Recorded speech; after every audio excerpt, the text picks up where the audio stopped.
Hello, it's Ren Presents time. I'm your host, Ren, and today we continue with the Belmont Saga, Part 1, Chapter 5, and an Apparition. Last week, we continue with the letter reading sessions with the Crazy Lantern, the Great Paramount. This time it's Tara's turn to read her letter from Lilly, and it's not a flattering letter. Lilly, who has proved herself to be rather uncharitable to females who are in Lord Stenstrom's proximity, lets Tara know in no uncertain terms she thinks she's a loser and a drunk. Basically sums it up, tells her she believes that she is an unclean Baz waif, and that she has allowed Tara into Paymaster Stenstrom's presence, and that if she should attempt to impose her unclean Baz self on Lord Stenstrom, then Lilly will take swift and decisive action. And given how many soul devourers Lilly apparently killed all by herself, that should raise an eyebrow. I mean, Tara's tough, she's a scrappy little bar brawler, but yeah, no, Tara would stand no chance. And then Lilly also says Tara is cursed, and that this curse has been going on for a while, and it has sucked in Lord Stenstrom and Lord Aram, and that she should take immediate steps to get rid of this curse, like immediately. They stick the letter into the lantern as directed by Lilly. The lantern lights up, and then they see all of themselves in the lantern's beam, bound back to back in a circle. And then Tara kind of freaks. Tara's usually a pretty with it character. It takes a lot to ruffle her feathers or discombobulate her, but this discombobulated her. She's like, oh my god, you see that? And Aram and Stenstrom are like, well, see what? And she says, this circle, we're cursed. This is the circle curse, the Baz Vendetta circle curse, as it's known. And it sucks. And it starts with one person with powerful emotion, and then kind of spreads outwards. And it affects people, it affects places, and it affects inanimate objects. And it can last for a long time, and then the curse will allow those trapped in it like occasional glimpses of each other. And then as the curse runs its course, it constricts and brings all the players together into one spot where they all then die. And Tara's like, look how all this shit conspired to bring us together. You needed a helmsman, then there's Aram. Aram needs someone to use his molly, and then there's me. We're on this crazy ship heading for Baz, and here's Lieutenant Gwendolyn, who's after us and who might have to try to kill us. And if Gwendolyn gets on board, then something really bad's going to happen, and we're all doomed. Aram and Stenstrom are like, well, Tara, they're both pretty skeptical about this. Tara seems to be going on about nothing. They're like, well, look, how is it possible that we're stuck in this weird Baz curse with you? We just met you. We love you, Tara. We like you a lot. But we didn't know you from Eve this time last week. How can we be stuck in your Baz curse? And she says, well, I don't know, but apparently there's one person who has ties to all three of us, and no one can really figure out who it is at this time.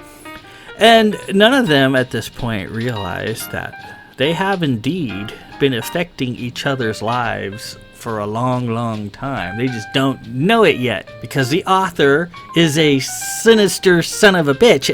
It's me. I'm sorry, but that's just the way it goes.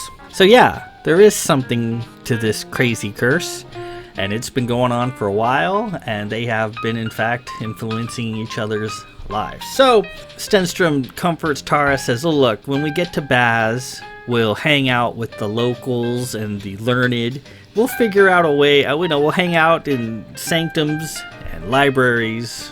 We'll gather information and figure out a way out of this freaky deaky curse. And they're like, yeah, we'll do that. Aram doesn't believe in it for 1 second. And Tara takes heart. She says, okay, well, first what we gotta do is figure out who this central person is, and we'll probably have to take him out. And Stenstrom's a little put off, like, you take him out, you mean like Murder? Is that what you're talking about? Yeah, murder. Well, Stenstrom's really not down with committing cold-blooded murder. It's certain they can figure out a way around this than having to go that. Anyways, we continue. It's Aram's turn to read his letter. So chapter 5, and an apparition does just that. So let's get to it immediately. Part 1, chapter 5, and an apparition. And we will learn more about this August situation they find themselves in. One note remained unread on the missive's panel. Aram's Note. Tara scooped it up and held it out. Here's yours, Aram. Go on, read it. I've got to get some course correcting to do, but first I want to hear what Belle's lady said to you. So make it snappy. Tentatively, Aram accepted the note. He glanced at it and cleared his throat. It says, to Josephus, 7th Lord of Aram, St. Edmunds.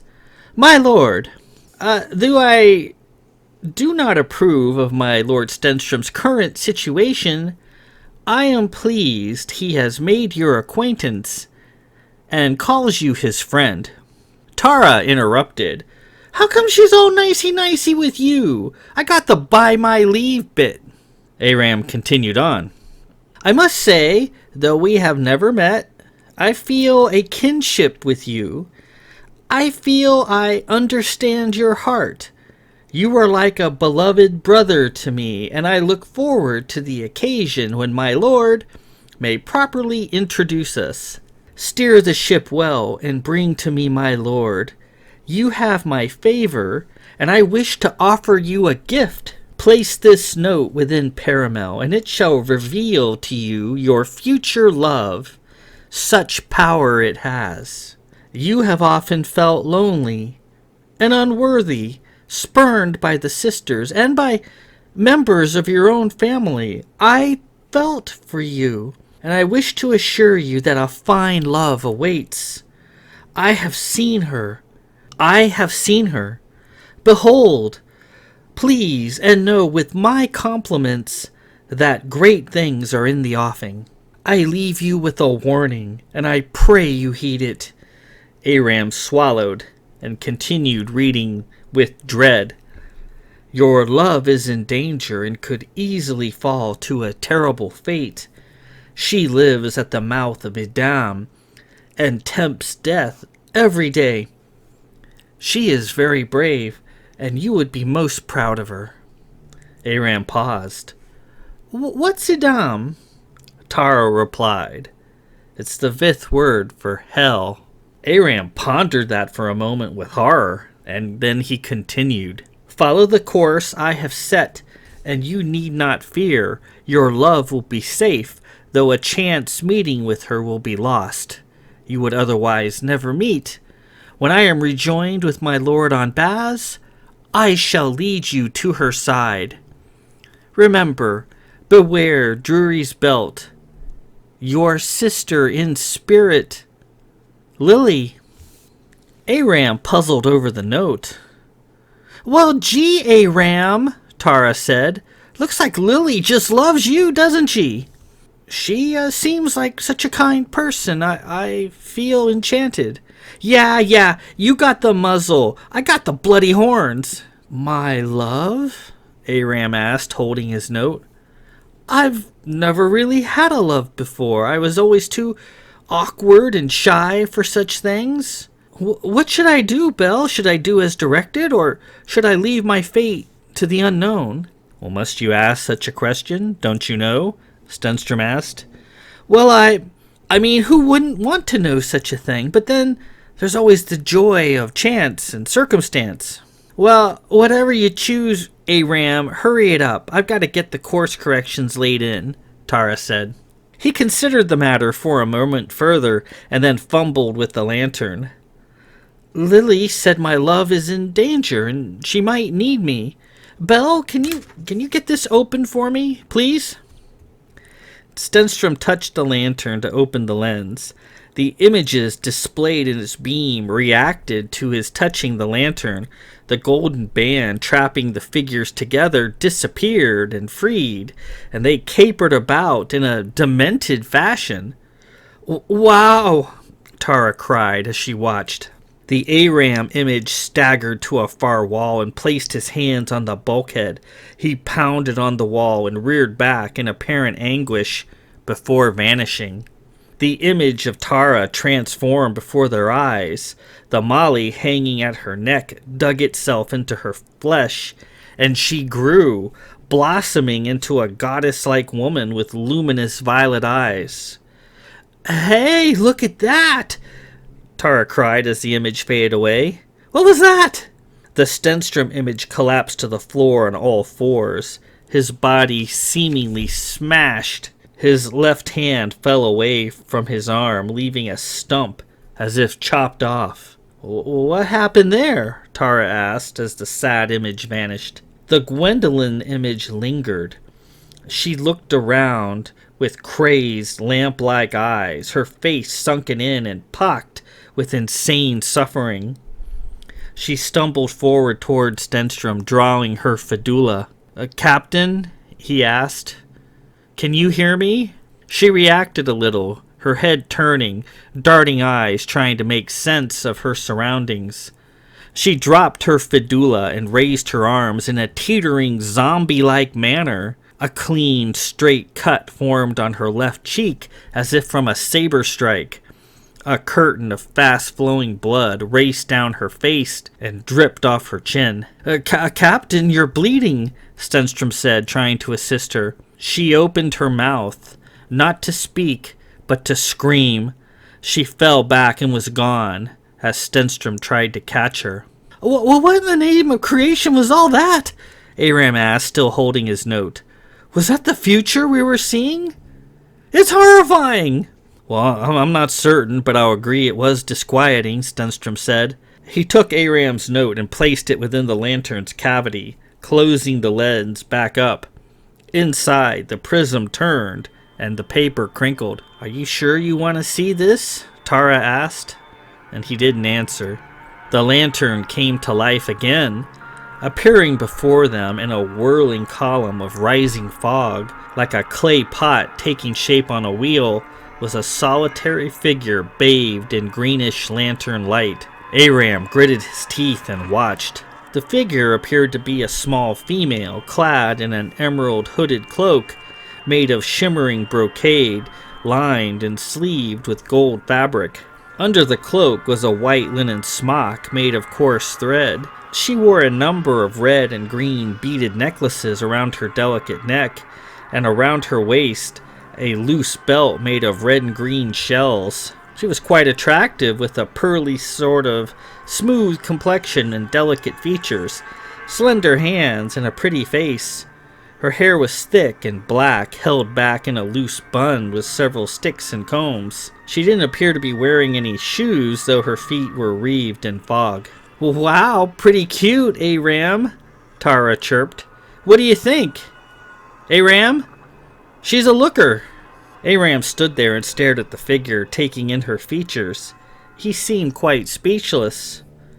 "Well, say something, Aram," Tara said. Hello?" he stammered. Dearest madam?" The figure didn't speak. She looked back over her shoulder. Her features were etched with concern. This woman looks like a Pilgrim of Marion. The white smock, the red and green beads, the green cloak. That's what they wear. It's all homemade stuff," Stenstrom said. "Oh, what's a Pilgrim of Marion?" Tara asked, Aram too stunned to speak. "It's a religious order on Cana and elsewhere, preaching an alternative view of the elders. They're very benign, simple people. My family manor is a former Marian monastery, and I used to play with my sisters in their old hermitage near Marion's Hill. They're a good, honest people." "Huh. I've never seen this woman before, nor do I call ever seeing one of her order," Aram said. He approached the woman. "What is your name, ma'am?" She reacted and turned in his direction. When she saw Aram, her face lit up in delight. She said something, though her voice could not be heard. "What'd she say?" Tara asked. She said again. Stenstrom read her lips.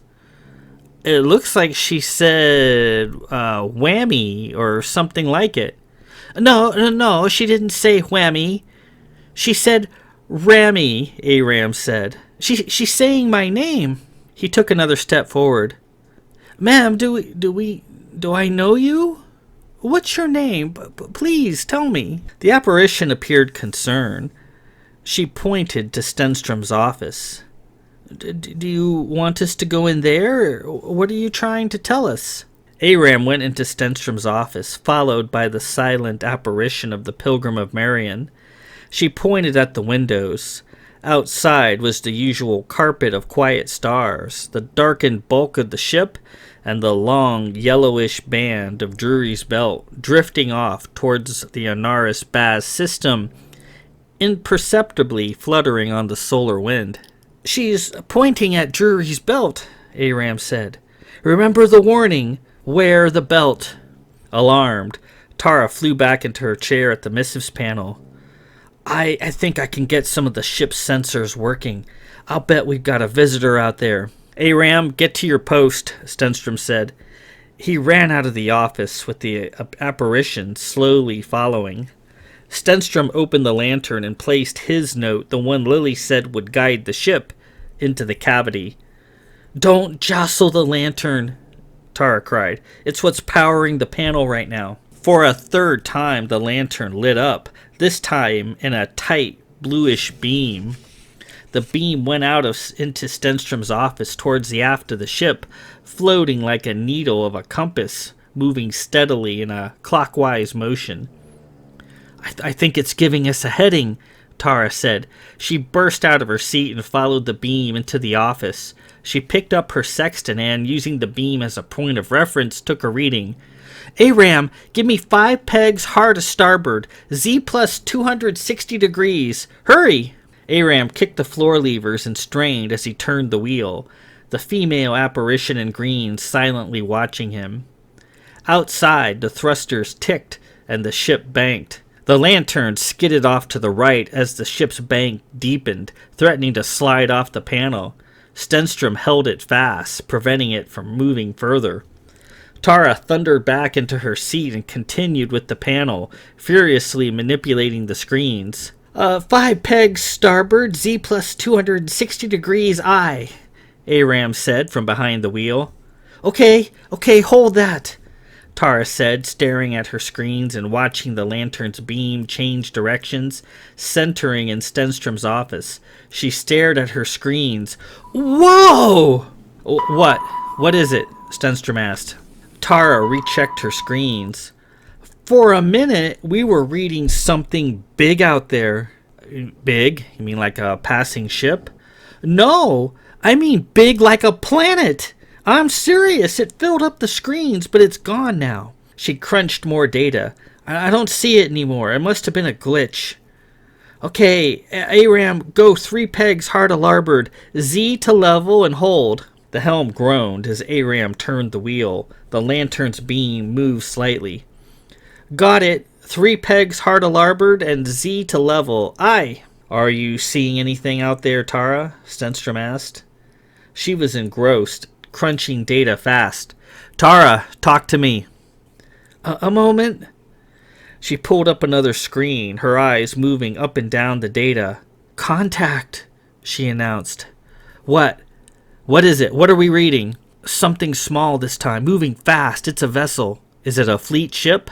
Unknown. Reading motion only. Our sensing capabilities are for crap. I'm not seeing any hoisted flags or any other forms of identification, but it's out there. Dead away at 9:45 a.m. No flag? Stenstrom went into his office and gazed out the window, seeing nothing but stars and the glowing yellowish band of Drury's Belt, Lilly's warning fresh in his mind. Beware Drury's Belt. Should we burn the Westminster Bell? Tara asked. We're going to have to do it sooner or later. No, let's wait. Let's keep the ship quiet for now and stand fast. The apparition gave Aram a warm smile and slowly faded away. "Wait!" he cried, holding the wheel. "Don't go, please!" A moment later, she was gone. "Well, I wonder what—" "Shh!" Stenstrom commanded from the office. "Stand your post." "You see something, Belle?" Tara asked. Through the window, he stared out at the vast glowing ribbon of Drury's belt. For a moment, a distant black silhouette like a speck of dust appeared, backlit by the belt, and then was gone. And with that, we conclude Part 1, Chapter 5, and an apparition. So, it's obvious from Lilly's note that she is quite fond of Lord Aram. She just goes on and on how much that she likes him, that she considers him a brother from afar, that she understands his heart, and that she's ecstatic that he has become Stenstrom's friend. This is all quite confusing, as Aram has never met Lilly, and vice versa. He's not quite sure why she would feel that way. And then Lilly even wants to give him a gift. Using the power of the lantern, it illuminates his future love, and he sees forming in the lantern light an image of a woman, a Pilgrim of Marion, wearing the usual smock and cloak that they wear, along with their little beaded necklaces and belt of red and green shells. Pretty much a standard look for the Pilgrims, and Aram has never seen her before, and he's quite taken. She's a very beautiful lady that he's seeing, and he's quite shy. He has never really had luck in love. He never really put an effort into it. He was always told by his family, especially by his brother, that he was a loser and a boob, and no self-respecting person would ever look his way in that sort of fashion. Well, apparently that's not the case. Apparently, there's something great in the offing. And Lilly says in her letter that this woman is very brave, but that she puts herself into danger every day, and that she could face a horrible fate. But by avoiding Drury's belt, by following Lilly's directions, she should be safe, though a chance meeting with her would be lost. But never fear, as soon as they get to Baz and Stenstrom introduces Aram to Lilly, Lilly will proudly lead him to her. So, yeah, we're not really sure why Lilly feels the way she does, but there is a very specific reason for it, and it should make itself plain, I hope, in the pages to come. There is a reason why Lilly just loves Lord Aram. We will get to that sooner or later. As they scramble around, Tara, using the power of the lantern, makes a contact, and she sees this huge object in space right ahead of them, and it looks like a planet. It's huge. There's no planets in this area. This area is pretty well charted.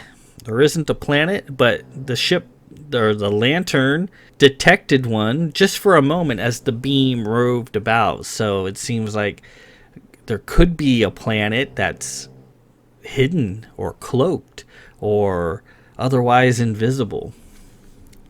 Hard to say. But then, as she course corrects to follow Lilly's directions, they make a second contact. This one's much smaller. It's like a ship, a vessel of some sort. And it's not, they mention it's not flying any flag. And what that means is all these ships in the fleet, and even Zaffin's, fly it's not electronic, but it's a flag. It's a bit of data that they broadcast, basically, and it gives the name of the ship, the registration, who the captain is, and their current, if it's a civilian, their current tax ID. You have to pay your taxes if you want to fly around in space in the League. You can't get away from taxes. Even in an outlandish, far-fetched science fiction yarn, there are taxes that must be paid. So that's what the flag is that they were talking about. And whatever ship this was that they briefly contacted wasn't flying one, which is a sinister and telling thing. So, that craziness is out of the way. Next week, we continue Part 1, Chapter 6, A Friend from Prentice. So we continue on, and the plot moves ever forward. We're done with the Lantern letter chapters, so those are done. All the letters are gone and read. And they're following now the Lantern's beam, going kind of around the belt instead of like through it as they were going to go. It's a more direct way, but to go around it will keep them apparently safe, according to what Lilly has told them. So then, next week, we will continue Part 1, Chapter 6, A Friend from Prentice. And until then, this is Ren Presents. I'm your host, Ren. Peace out.